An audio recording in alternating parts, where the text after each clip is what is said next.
Bismillahirrahmanirrahim. Assalamualaikum warahmatullahi wabarakatuh. Waalaikumsalam warahmatullahi wabarakatuh.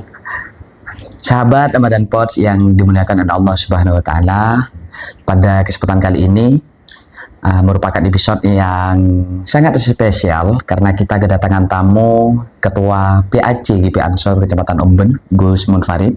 Selamat datang Gus. Selamat datang. Dan juga kita kedatangan tamu spesial Sekretaris PAC GP Ansor Kecamatan Omben, Gus Tobroni. Assalamualaikum. Waalaikumsalam warahmatullahi wabarakatuh. Terima kasih Gus karena sudah berkenan hadir di Ramadan Pods episode kali ini Gus. Kami sengaja mengundang ini para punggawa PAC GP Ansor Kecamatan Omben karena memang pemuda itu selain aset masa depan bangsa dan agama Gus, kan memang ini perlu juga kita siapkan lah memang seperti itu. Dan sengaja kami mengundang jenengan di episode kali ini karena kita akan membahas seputar pemuda Gus. Sebelum kita masuk ke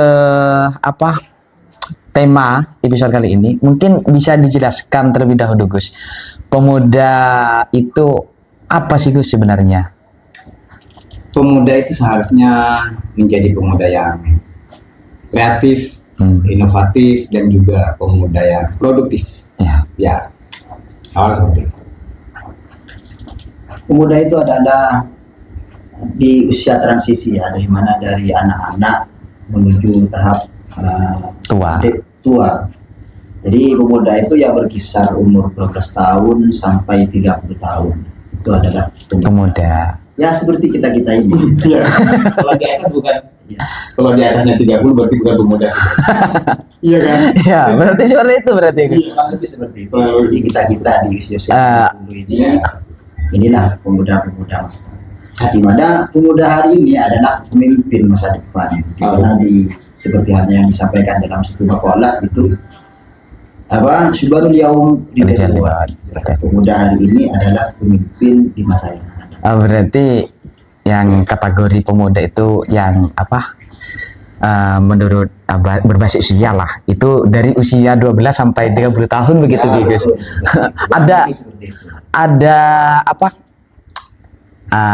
Ada sesuatu yang tanda kutip yang memang selain berbasis usia itu ada sesuatu yang memang bisa dikategorikan sebagai pemuda enggak Gus? Pertama adalah passion ya barangkali. Passion, penampilan lah. Passion betul. Kalau penampilan seperti saya mungkin ya muda. Passion juga pemikiran. Bagaimana mengelola pikiran pemuda itu yang masih energik, kreatif dan produktif, itu adalah pemuda. Jadi selain memang berbasis usia, memang ketika memiliki pola pikir yang produktif mungkin, kemudian yang jiwa-jiwa yang energik, itu bisa dikategorikan pemuda seperti itu Gus. Betul. Tapi biasanya yang itu terpaut dengan usia Mas Alvin. Usianya masih 30 itu masih energik, masih kreatif seperti itu. Kadang kalau sudah di atas 30 itu sudah agak gimana, apalagi 40 tahun Ada 40. Memikirkan apa, jadi menagih hati gitu ya. Iya. Di pikirannya ya cuma kerja, akhirat gitu. Ya, berarti ini seharusnya yang memiliki entah itu pemuda berbasis usia ataupun pemuda yang dari segi pola pikir yang memiliki jiwa energik, itu saya tarik kesimpulan yang memiliki hal-hal yang produktivitas kan seperti Gus. Ini menarik Gus ketika kita berbicara tentang produktivitas Gus. Kan sebagai anak muda, ini saya berbicara bukan saya fokuskan saja ya pemuda yang berbasis usia saja lah. Antara usia ya sekitar 15 sampai 30 lah. Itu kan ini banyak sekali para pemuda itu merasa kalau kita kaitkan dengan Ramadan, merasa bahwa Ramadan itu justru membuat ritme hidupnya itu berubah Gus. Artinya lebih banyak begadang dan di siang hari itu kurang melakukan hal-hal yang produktif.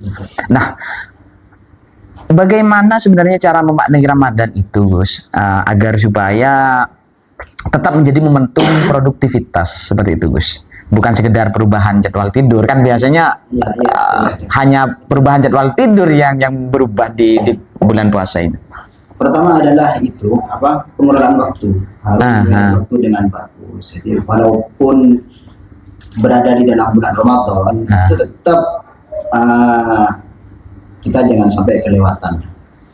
Kapan kita waktunya istirahat, kapan waktunya kita belajar, kapan waktunya kita olahraga, tetap kita harus sebagaimana hari-hari biasa. Hanya saja kondisinya saja yang sedang berpuasa, sedang tidak makan seperti itu. Artinya tetap harus menjaga pola hidup yang baik seperti itu, Gus. Tetap pola hidup yang baik, sehat dan sebagainya. Tetap harus dijaga. Berarti ritme hidupnya yang berubah itu seharusnya momentum bulan Ramadan ini dijadikan hal-hal yang produktif seperti itu, Gus ya. Hal-hal yang positif. Nah, termasuk ini, Gus, pemuda itu kan seringkali kita temui per hari ini, itu kan kalau kita berbicara tentang produktivitas, itu masalahnya jauh dari kata produktif, Gus. Betul. Jauh dari kata produktif seperti itu. Entah itu kebiasaan dari sebelumnya atau memang menjadi rutinitas di bulan Ramadan. Seperti saya contohkan di sore hari lah.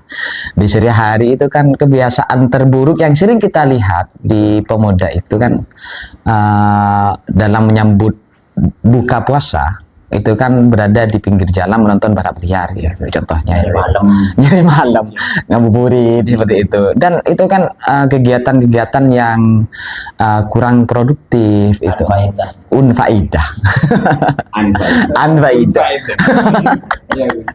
tidak berfaedah sama sekali itu, Gus. Bagaimana tanggapan Bajen dengan itu, Gus? Ya, seharusnya menjadi seorang pemuda itu ketika sore hari memang kalau balap liar tapi jangan dulu lah. Jangan dulu. Kita di bulan Ramadan ini tujuannya adalah untuk merubah sikap, merubah diri kita yang tidak baik menjadi lebih baik. Kan begitu.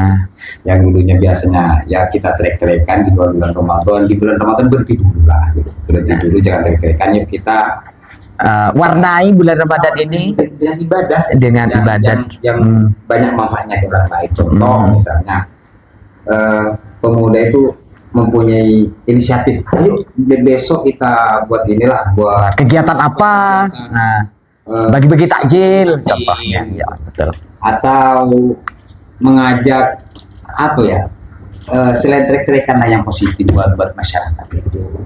Iya betul sekali, karena memang selain trek-trekan kan masih banyak sesuatu yang bisa pemuda lakukan yang sekiranya berdampak positif lah, seperti itu, Gus. Begini Mas Alvin ya.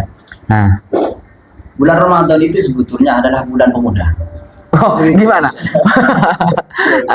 Ini menarik, Pemuda itu misalkan yang masih tahap belajar. Biasanya bulan Ramadan itu, selain di bulan Ramadan itu kan banyak yang belajar sekolah. Justru bulan Ramadan ini kan break. Tidak sekolah libur. Justru dengan liburnya itu harus ini semua kegiatan Ramadan itu harus diperani oleh pemuda. Iya. Itu seperti halnya bagaimana menghidupkan Ramadan dengan kajian-kajian, dengan ngaji, harus dan lain sebagainya. Justru ini harus dipegang penuh oleh para pemuda, dan pemuda harus menjadi pelopor. Menjadi pelopor dan menjadi apa istilahnya adalah orator, inisiator untuk menghidupkan Ramadan ini. Kalau pemudanya tidak menghidupkan Ramadan, ya Ramadannya mungkin terasa hampa. Ya, seperti istilah itu kan ada sebuah pepatah ini mungkin, atau kutipan-kutipan. Mun sesepo akrena, mun sing udah akrena, mun sesepo dan apa bisa abedenin sini Kak. Seharusnya kan begitu. Iya. Seharusnya begitu seorang pemuda itu. Kita yang mempunyai pikiran, mungkin besok kita mau mengadakan santunan, kemudian bagi-bagi takjil, itu seharusnya seperti itu. Tapi kan pemuda kan tadi WC gitu. Jadi siapa yang mempunyai tanggung jawab untuk memenuhi inisiatif ya dari orang tua, atau dari siapa, dari teman yang mampu Ya kan Ya. bisa. Ya betul betul betul. Ini merupakan langkah-langkah ya untuk mengisi Ramadan itu supaya lebih berwarna. Betul. Betul. Dan dalam ini kan ini juga Gus, kita sering mendengar bahwa puasa itu kan melatih kesabaran dan pengendalian diri lah. Artinya kalau pemuda itu kan sesuai dengan era sekarang itu kan serba instan. Ya. Era digital serba instan. Artinya dengan serba keinstanan itu membangun mindset pola pikir bahwa pemuda itu cenderung tidak suka yang prosesnya agak lama. Ya, betul. Prosesnya agak lama. Dan karena prosesnya agak lama, para pemuda itu cenderung tidak sabar, Gus. Di sini titik pentingnya pengendalian diri itu. Nah, bagaimana menurut panjenengan sebagai, saya katakan panjenengan ini selain pelopor dan juga para penggawa pemuda di Kecamatan Umben kan seperti itu, Gus. Untuk menanggapi hal-hal seperti itu, Gus. Untuk dalam konteks pengendalian ini supaya pembentukan karakter generasi muda itu bisa mengambil pembelajaran dari bulan Ramadan ini seperti apa, Gus? Ya, menurut saya begini, kita sebagai pemuda itu harus lebih memahami arti atau esensi daripada Bulan Ramadan ini. daripada ayat yang sudah difirmankan oleh Tuhan. Ini di surah Al-Baqarah ayat 183 kalau nggak salah. 183 bunyinya begini. A'udzubillahi minasyaitonirrajim. Ya ayyuhalladzina amanu kutiba alaikumusiyam kama kutiba alal ladzina min qablikum la'allakum tattaqun. Itu yang menjadi yang harus menjadi pelajaran buat kita. Puasa itu tidak diwajibkan, tidak hanya sekedar diwajibkan. Kan kalau dulu saya tahunya itu, kalau dulu masih umur 12 tahun sampai 16 tahun itu besok puasa wajib, kalau tidak puasa ya dosa, disiksa. Kan?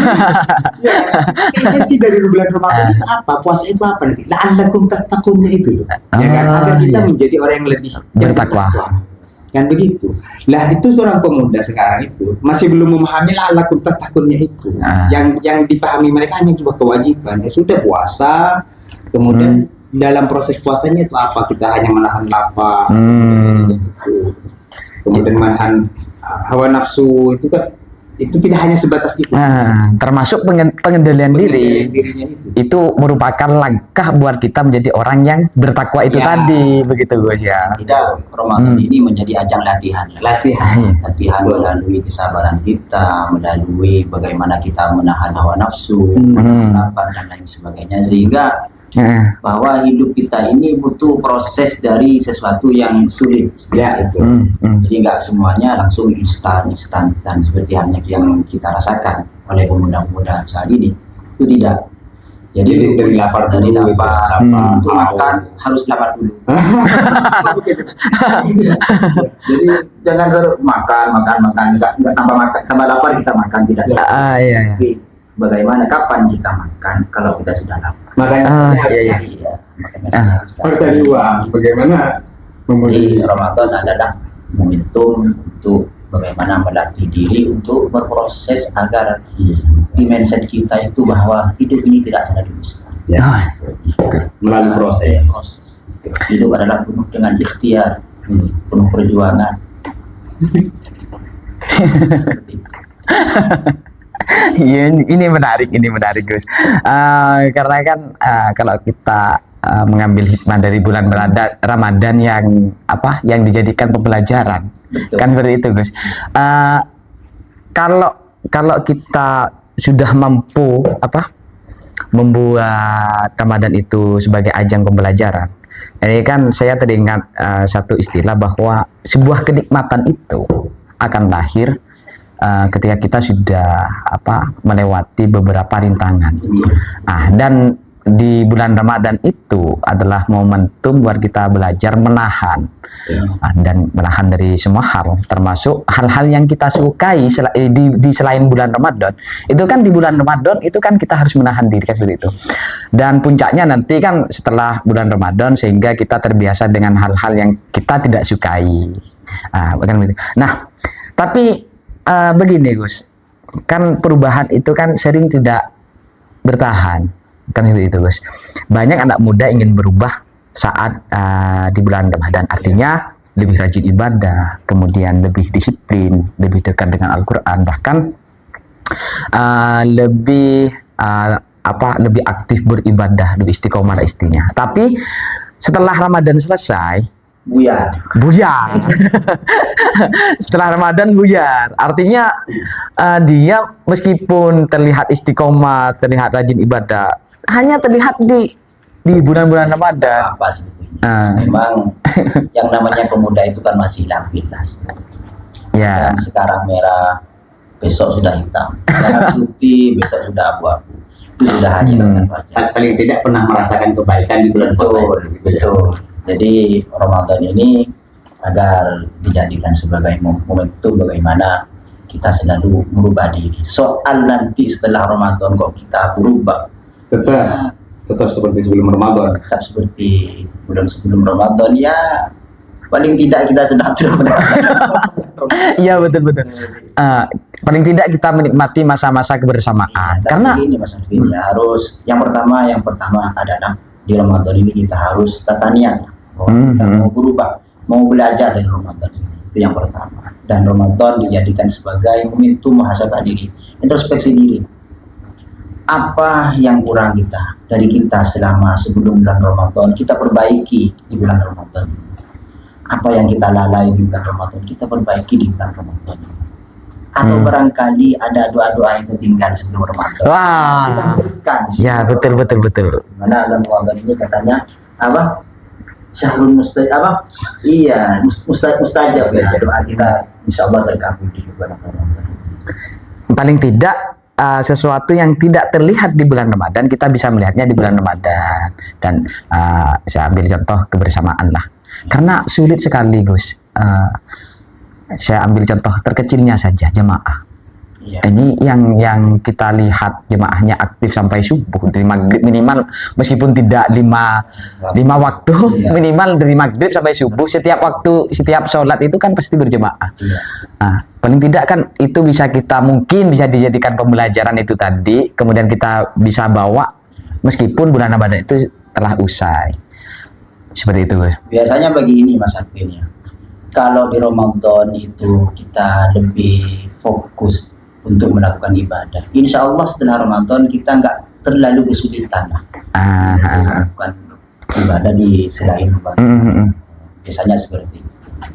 Jadi kalau semisal kita setelah bulan Ramadan itu kok lebih baik, misalkan lebih rajin lagi di dalam sholat, pikiran kita juga lebih positif, berarti bisa dikatakan agak lulus lah kita di Ramadannya, walaupun nilainya masih rendah.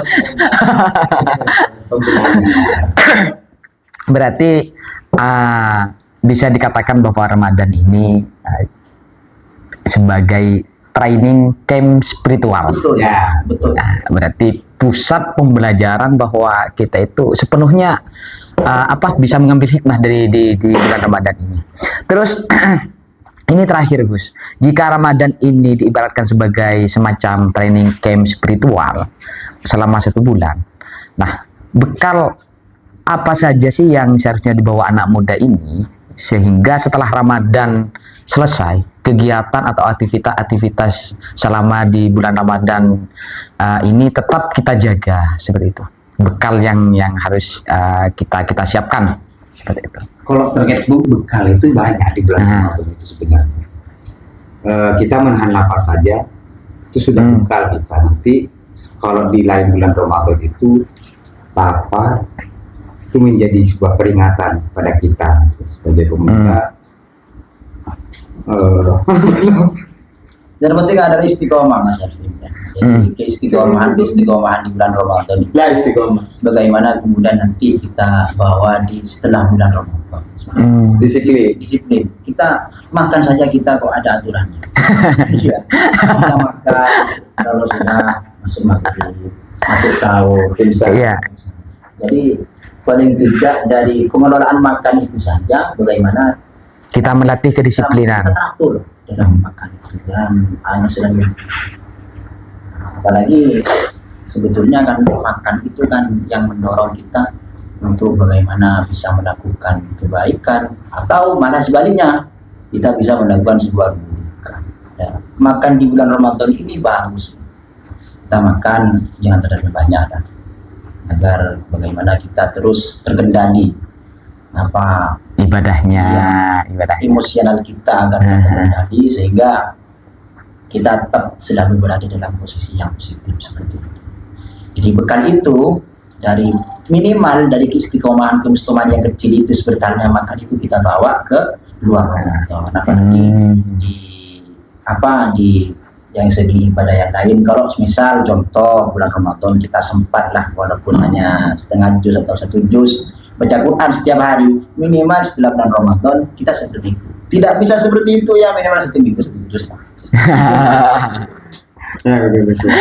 Tapi kadang gini, di luar bulan Ramadan kadang seorang pemuda itu, ya saya juga contohnya saya jarang ngaji.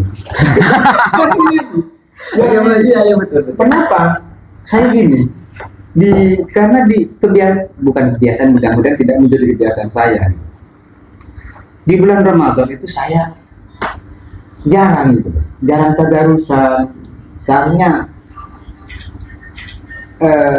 menjadi sendiri semua. Yang tertentu sehingga di luar bulan Ramadan itu saya jarang ngaji gitu. Dan saya sih menjadi pelajaran buat saya, oh ya harusnya tadarusan ya, biar nanti di luar bulan betul. Nah itu bukan hanya saya saja yang terjadi itu, mungkin lebih banyak pemuda itu yang seperti itu.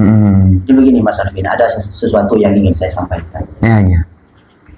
Alangkah baiknya begini, siapapun kita, dengan kesibukan apapun kita, tolonglah Ramadan itu digunakan untuk hal-hal yang lebih baik. Dimaksimalkanlah waktunya, diposisikan bagaimana kita itu lebih banyak waktu untuk beribadah. Itu yang paling penting. Kadang itu ya kita di era-era sekarang, justru bulan Ramadan itu masih sibuk. Lebih sering tidak di rumah. Ini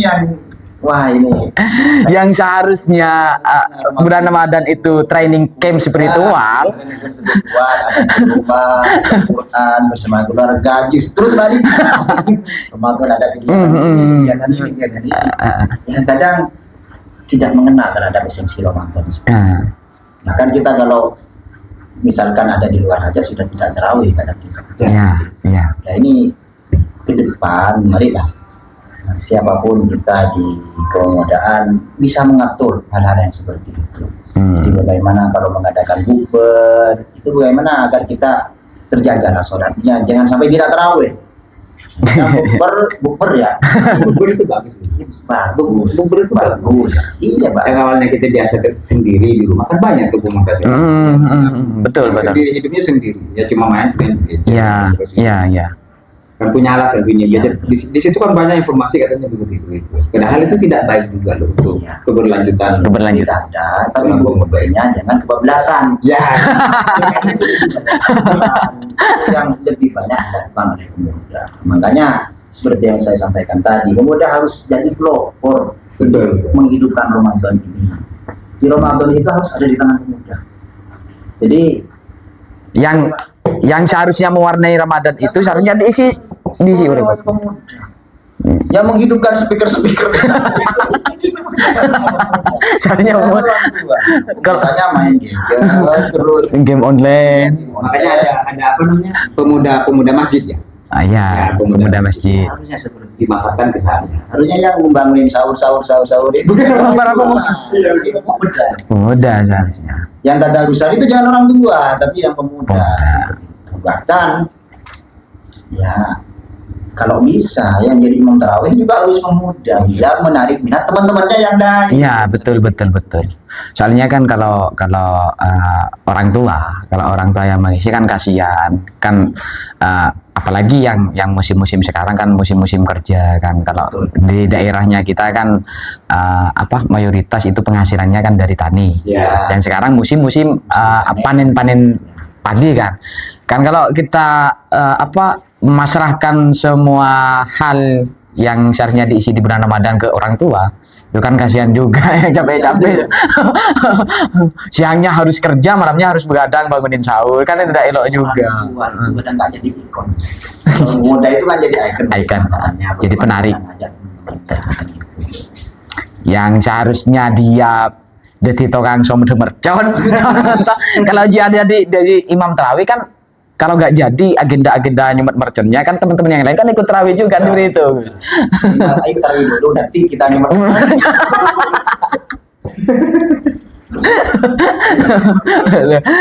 Betul. Termasuk mungkin kenapa pemuda ini yang jadi pelopor, kan ada adat kebiasaan di bulan Ramadan bagi pemuda ini kan di pertengahan kan ada bangun sahur keliling. Itu kan patroli. Itu kan yang pertama manfaatnya itu kan bisa jadi bisa menjaga keamanan lingkungan. Kemudian juga mungkin setelah bangun sahur keliling sekitar jam 1 sampai jam 2 kan jam setengah 3-nya bisa ke masjid bangunin sahur kan gitu, tidak harus keliling. Ini kan hal-hal yang produktivitas juga kan begitu, Gus. Mindset Mas Afifnya, mindset pemuda itu keren itu seperti apa, itu harus kita rubah. Mindset keren itu bukan yang ada di jalanan, di pinggir jalan, ngabuburit yang trek-trekan. Keren bagi pemuda itu. Kalau pemuda itu bisa mengendalikan masjid. Ya, jadi semua kegiatan yang berhubungan dengan masjid, mushola, langgar, kok semuanya itu diisi oleh pemuda. Wah, itu adalah pemuda yang keren. Tapi sebenarnya dalam merubah mindset pemuda yang seperti itu tuh sih, menurut saya itu harus lebih aktif di media. Paling tidak selokan-selokan yang berbunyi, misalnya tidak terawih, tidak keren. Oh iya. Bukan pemuda kalau tidak terawih, kan begitu. Seharusnya begitu yang lebih depankan atau yang lebih diproduktifkan. Harusnya nggak keren sebenarnya. Ini lagi masih yang penting. Ini itu penting. Yang paling penting begini. Semua public figure ya, konten kreator lah, tiktoker lah, atau YouTuber atau Gus lah, artinya itu jadi pelopor. Oh iya, pengaruhnya lebih nyata lah. Iya, ada yang public figure itu malam dia alun-alun, itu kurang bagus. Ini loh saya, udah ada di masjid, ada seperti itu. Iya. Atau seperti kita sekarang ini. Iya, ada di masjid, kita pemuda ada di Langgar, ada di surau seperti itu. Bukan malah ada di alun-alun, ada di pinggir jalan, di kafe. Ya mohon maaf ya, bukannya saya tidak melarang itu semua, enggak. Tapi paling tidak dikebanyakan. Ya, kebaikan-kebaikan yang ada di Ramadan itu dikebanyakan sehingga lebih banyak yang berperan aktif di dalam menghidupkan Ramadan ini, utamanya oleh para pemuda-pemuda. Barangkali itu yang sangat penting. Iya. Tapi ini saya rasa penting digarisbawahi, Gus. Kecuali mungkin kalau di kafe-kafe itu ada obrolan kecil yang memang outputnya berdampak ke masyarakat, itu tidak apa-apa juga.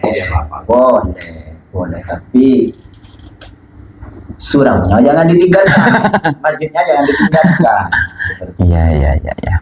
Jadi hal-hal yang memang perlu kita jaga sebagai pemuda, ya jangan sampai ditinggalkan kan begitu. Mungkin ada closing statement, Gus, sebagai penutup obrolan kita pada episode kali ini, Gus, atau pesan kepada para pemuda mungkin. Ya, mari di sisa Ramadan ini mari kita pergunakan sisa Ramadan dengan baik. Bagaimana terus kita mendekatkan diri kepada Allah Subhanahu wa taala, kita taati, kita niat, dan silakanlah ada waktu doa-doa kita dipanjatkan. Siapa tahu. Ya, mesti kita banyak harapan-harapan nanti di bulan Ramadan. Menurut saya begini, pemuda sebagai closing statement dari saya, nanti pemuda itu harus harus lebih aktif lah di medsos tentang Ramadan ini. Terus nanti kita buat ketika tadarusnya kita selfie lah dulu, Ramadan yuk tadarusan, ya keren kan gitu. Terus nanti di statusnya dikasih caption. caption gitu loh. Di bulan puasa ketika bagi takjil gitu loh. Yo ini loh pemuda gitu. Ya. Harusnya seperti itu. Iya. Memberi contoh nanti ke pemuda-pemuda yang lain. Artinya dengan kita menampakkan hal-hal positif itu Ya. dampaknya sangat-sangat luar biasa saya rasa. Karena tidak ada batasan tentunya ya Gus ya. Ketika kita memanfaatkan media sosial yang jangkauannya tidak terbatas ya. Gus, berarti peran pemuda ini sangat luar biasa sekali untuk mengisi kegiatan-kegiatan yang positif di bulan Ramadan ini Gus. Karena yang seharusnya yang dikatakan tadi itu pemuda yang sebenarnya dipelopor itu seharusnya tetap kita pertahankan gitu kan Gus. Baik, terima kasih Gus atas waktunya. Ini saya rasa obrolan ini sangat dibutuhkan bagi para pemuda khususnya di Kecamatan Umben ini Gus. Harapan ke depan semoga pemuda-pemuda hari ini itu kegiatannya itu lebih berdampak positif lah seperti itu Gus. Mungkin hanya itu Ramadan Pods pada episode kali ini. Sekali lagi kami ucapkan banyak terima kasih Gus atas waktunya. Sama-sama. Semoga obrolan kita kali ini menjadi tambahan ilmu yang bermanfaat bagi kita. Dan sahabat Ramadan Pods, sekian dari kami. Semoga kita diberikan kesempatan berjumpa di lain waktu, dan kita doakan bersama semoga kedua narasumber kita itu tetap diberikan kesehatan. Amin. Sampai jumpa di episode selanjutnya dari kami. Wabillahi taufiq wal hidayah. Wassalamualaikum warahmatullahi wabarakatuh.